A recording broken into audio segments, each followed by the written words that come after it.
Le grand direct de l'actu avec Jean-Marc Morandini. Le dossier, l'extravagant train de vie du secteur public est dans le numéro d'octobre du magazine Capital qui est dans les kiosques, logement de fonction, voitures et chauffeurs, voyages d'études, retraite et autres distributions de postes et des proches. Le magazine Capital le prouve, l'État n'est pas à la diète. Avec nous pour en parler, Sandrine Trouvelot, bonjour. Bonjour. Merci d'être en direct avec nous sur Europe 1. Vous êtes journaliste au magazine Capital. D'abord, pourquoi avoir voulu enquêter sur le train de vie du secteur public ?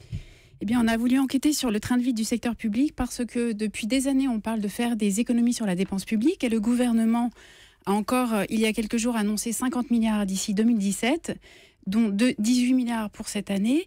Et on a beaucoup de mal à faire ces réductions de dépenses et on coupe par tous les bouts, dans tous les côtés.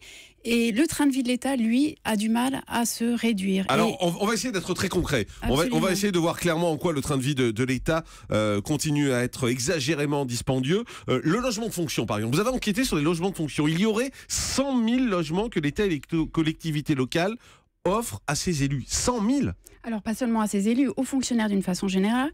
Alors, il faut quand même savoir que la plupart sont des logements de service qui sont attribués pour des raisons de service, donc à des gendarmes ou à des militaires. Ah oui. Mais il y en a quand même des milliers qui sont attribués et qui sont un réel privilège pour les fonctionnaires qui en bénéficient.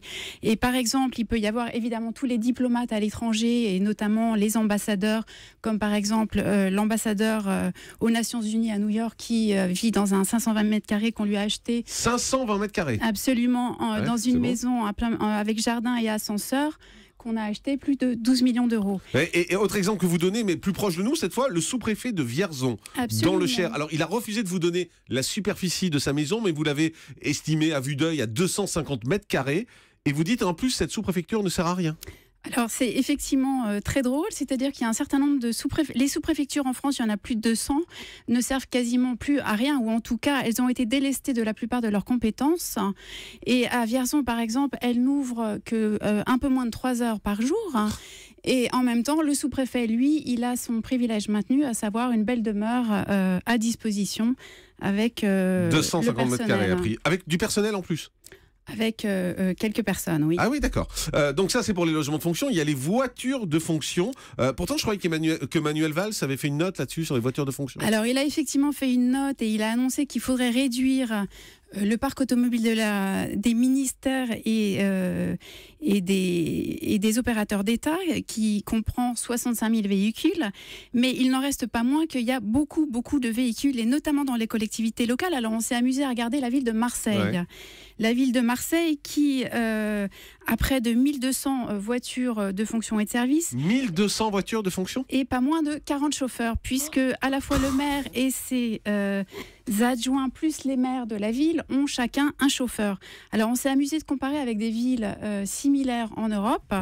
Alors, c'est pas très étonnant dans des villes du Nord comme Helsinki, il y en a beaucoup moins, il y en a que 4. Stockholm, il y en a 0. Mais si on regarde une ville comme Turin en Italie, où on sait que il y a toujours eu beaucoup de voitures de fonction, eh bien, ils ont beaucoup réduit. Et donc, à Turin, il y a que 10 chauffeurs, c'est-à-dire 4 fois moins. Donc, vraiment, en France, il y a beaucoup d'efforts à faire en la matière. Et puis, vous donnez un autre exemple, c'est sur les frais de bouche, par exemple. Alors ça m'a intéressé. Sur les frais de bouche au Sénat, vous nous expliquez que sous la présidence du socialiste Jean-Pierre Bel, le régime était plutôt tristonné. Quand on allait manger, c'était plutôt du poisson blanc. Et avec le retour de Gérard Larcher, c'est le retour des gibiers, des viandes grasses, des gueuletons. Au Sénat, les repas gastronomiques avec foie gras mi-cuit entier, avec des vins, avec des sols des Côtes-Normandes, eh bien, les sénateurs payent 16,50 €. Effectivement, a priori, les économies, c'est pas trop pour le Sénat. Et donc, évidemment, le surcoût, puisque ces repas ne coûtent pas ce prix-là, sont payés par le contribuable. Et rien que pour le restaurant du Sénat, ça représente l'équivalent de 800 000 euros par an. 800 000 euros par an. Incroyable. Cette enquête, je vous conseille vraiment de la lire parce que vous allez apprendre beaucoup de choses. L'extravagant train de vie du secteur public. Comment le réduire ? C'est dans le magazine Capital du mois d'octobre. On vous a donné quelques exemples qui sont assez symboliques, mais quand vous allez plonger là-dedans, je pense que vous allez regarder tout ça d'un œil différent. Merci beaucoup d'avoir été avec nous pour cette enquête. Sandrine Trouvelot, je rappelle que vous êtes journaliste donc au magazine Capital. Dans un instant, le dernier mot de l'actu.